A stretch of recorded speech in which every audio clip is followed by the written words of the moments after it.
स्वामी विवेकानंद। संक्षिप्त जीवनी। पश्चिमी और पूर्वा शिष्यों के साथ।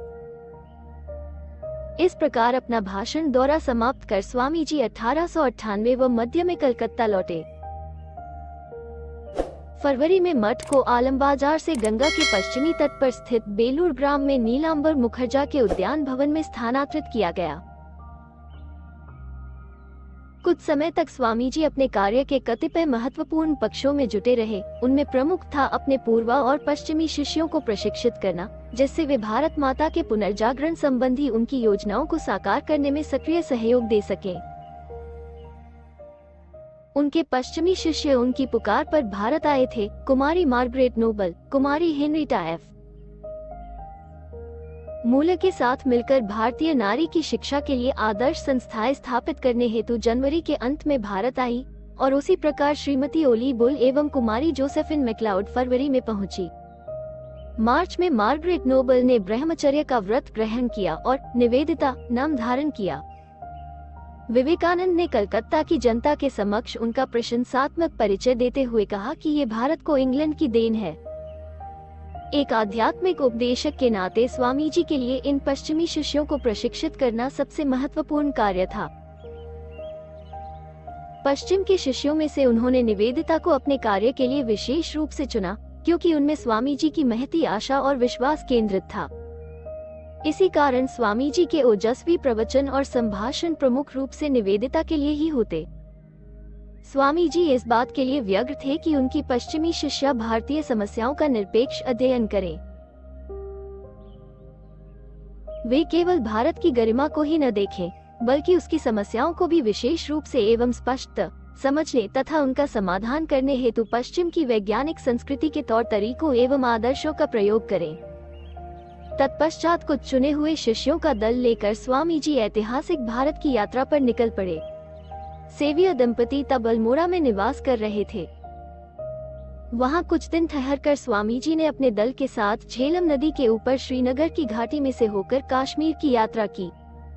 जुलाई 1898 के अंत में वे अमरनाथ जी की यात्रा पर निकले।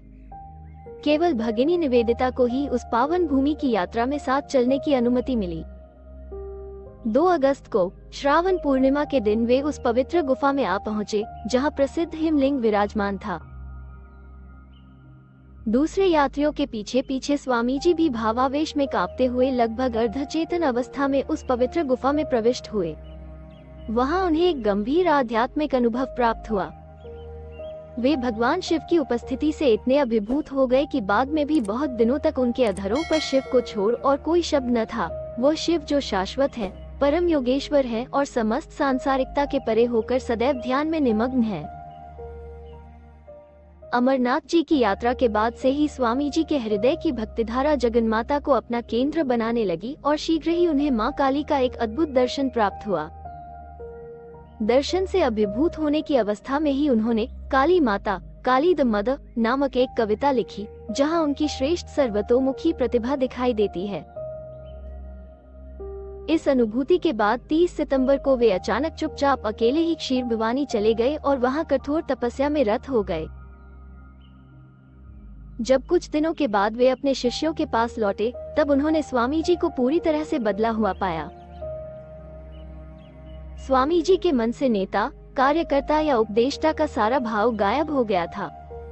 अब वे केवल सन्यासी थे, शुद्ध सन्यास के रंग में रंगे हुए। उन्होंने अपने शिष्यों से भावपूर्ण शब्दों में कहा, अब तो केवल माँ ही है। मेरी सारी देशभक्ति गायब हो गई है, सब कुछ चला गया है। अब तो केवल माँ ही माँ है। इसके बाद उनका दल लाहौर आया। स्वामी जी का स्वास्थ्य इतना गिर गया था कि उन्हें बंगाल वापस ले जाने के लिए स्वामी सदानंद उनका तार पाकर अल्मोड़ा से उनके पास भागे आए। वे लोग अक्टूबर के महीने में बेलूर पहुँचे। नया मठ निर्माणाधीन था। यद्यपि स्वामी जी का स्वास्थ्य गिरा हुआ था, तथापि उन्होंने सन्यासियों के साथ अपना वही पुराना व्यस्त जीवन फिर से प्रारंभ कर दिया। 9 दिसंबर को उन्होंने मठ के उद्घाटन के निमित्त समर्पण पूजा संपन्न की। 2 जनवरी 1899 से यह स्थान, जो अब बेलूर मठ के नाम से प्रसिद्ध हुआ, रामकृष्ण संघ के सन्यासियों का स्थायी मुख्य केंद्र बन गया। अपने शिष्यों को एकत्रित कर अब स्वामी जी उन लोगों को संन्यास जीवन के कर्तव्यों और दायित्वों की शिक्षा देने लगे। धार्मिक चर्चा में घंटों बीत जाते, शास्त्रों का पठन होता और गंभीरता पूर्वक उन पर विचार किया जाता, और आध्यात्मिक एवं बौद्धिक कार्य के साथ ही दिन के निर्धारित समयों में कठोर अनुशासन तथा संन्यास धर्म के नियमों का पालन करना पड़ता। शिष्यों को संबोधित कर स्वामी जी कहा करते, संसार का इतिहास ऐसे इन्हें गिने लोगों का इतिहास है जिनका अपने ऊपर विश्वास था। वो विश्वास भीतर के ब्रह्मभाव को प्रकट कर देता है। तुम तभी असफल होते हो जब अनंत शक्ति को प्रकट करने के लिए पर्याप्त प्रयास नहीं करते। जो ही मनुष्य अपने आप में विश्वास गवा बैठता है कि मृत्यु आ जाती है। पहले अपने आप में विश्वास करो और तब ईश्वर में। मुट्ठी भर ऐसे प्रबल आत्मविश्वासी लोग संसार को हिला देंगे। तुम केवल दूसरों की मुक्ति के लिए ही प्रयत्न करो, और यदि दूसरों के हित के लिए तुम्हें नरक में भी जाना पड़े तो वह अपनी मुक्ति की इच्छा करते हुए स्वर्ग को पाने की अपेक्षा कहीं अधिक श्रेष्ठ है। अस्वस्थता के बावजूद स्वामी जी अपने इस धर्म संघ के कार्य व स्वामी शारदानंद के साथ मिलकर आगे बढ़ाने का उपक्रम करने लगे। शारदानंद को इसी कार्य के लिए उन्होंने अमेरिका से वापस बुला लिया था।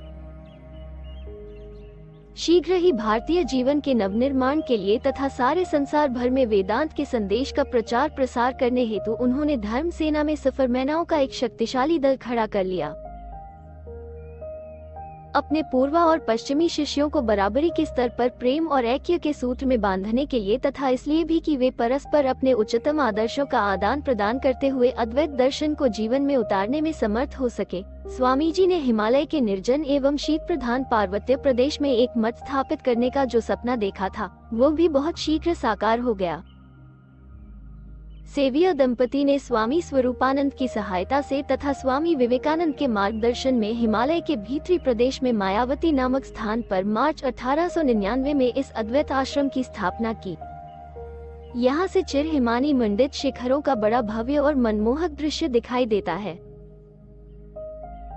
स्वामी जी के मार्गदर्शन में भारत में विभिन्न स्थानों पर भी अन्य महान जनोपयोगी केंद्र स्थापित हुए और इस प्रकार स्वामी जी को ये देखकर संतोष हुआ कि उनका ऊंचा आदर्श उनकी जन्म देने वाली भूमि में गहराई में जाकर जड़ें पकड़ गया है।